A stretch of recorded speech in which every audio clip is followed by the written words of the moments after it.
I recorded and bounced a single piano note. I've got an initialized preset and I've dragged and dropped the piano note into the grain engine here. And I've turned off all the send effects by depressing those buttons. And on the performance page, I've turned off the delay and reverb. So we're really getting as clinical as we can with a single note. And I want to look at some other parameters here. So I have size and interval set and position, scan speed, and so on. Now we have the pitch of the note here that's detected automatically. If it's wrong or if you want to change it, you can, of course, click here and just scroll it. I'm hitting the same note, but I'll leave it at its default assignment, which is F2. That is the note that I sampled. And we have the tuning parameter, so I can change the pitch here. And we can go up or down 2 octaves. And then we have detuning, where we can go finer than semitones and introduce random pitch deviations added to each grain in intervals of up to 50 cents based on how much we have set here. And we can modulate these parameters. Let me snap this back. And for example, here on the sample page, I've got the volume all the way down, but I set up a modulation arpeggio pattern, simple 4-step descending pattern. And I can use that to modulate, for example, the pitch for some interesting results. So let me assign that to the arpeggio modulator and we can dial that up.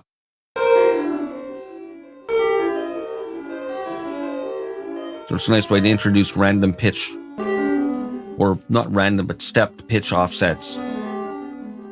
And I can assign it to the detune as well if I want to get some detuning happening.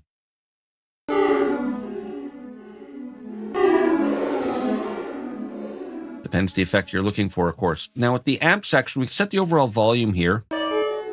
Simple enough to understand, but this is really interesting. The pan jitter control adjusts the amount of random panning that's introduced to each individual grain, so I can pan them, get a nice stereo image with just one note.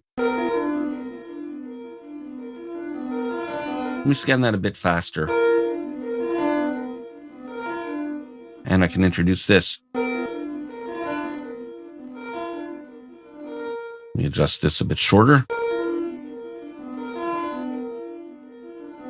We can modulate that as well. To modulate the amount of stereo separation we're getting for each grain, I can go with faster intervals. And they're really spread apart here. Let me slow this back down. Let's turn this off. In fact, I'm just going to command click to snap it back.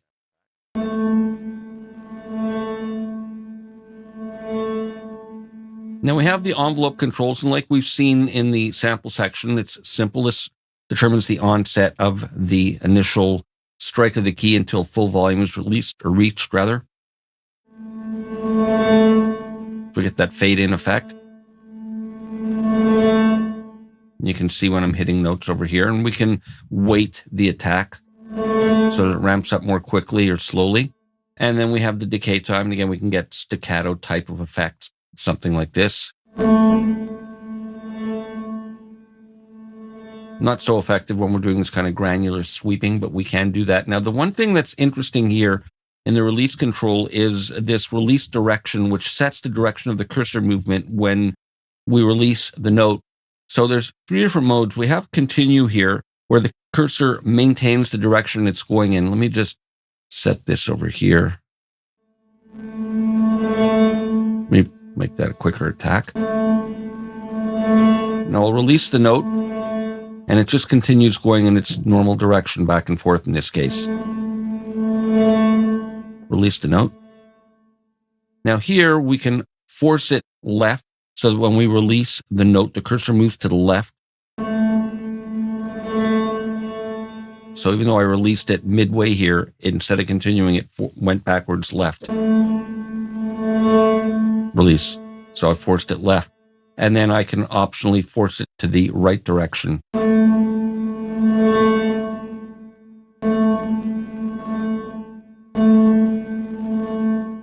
So you can get interesting effects like that depending on the speed of what you're scanning and what you're doing. So those are the broad strokes of the grain engine, kind of putting it under a microscope, but it's definitely worth exploring the carefully curated sounds that we have here in presets with all kinds of interesting sounds and textures. And when when you change them, it'll maintain the presets that you have, or the settings that you have of all these values. So it's an interesting way of experimenting as well, but there's lots of interesting ones. And go into, say, reset all this, and I want to go with vocal samples.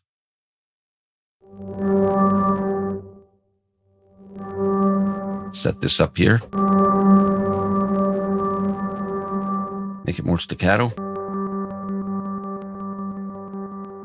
And now we have this arpeggio still here, arpeggiator. And this pattern's only 4 steps, but of course we can set up more longer evolving types of patterns. So these are some ideas to get you started with the Grain Engine. We'll continue with more in the next video.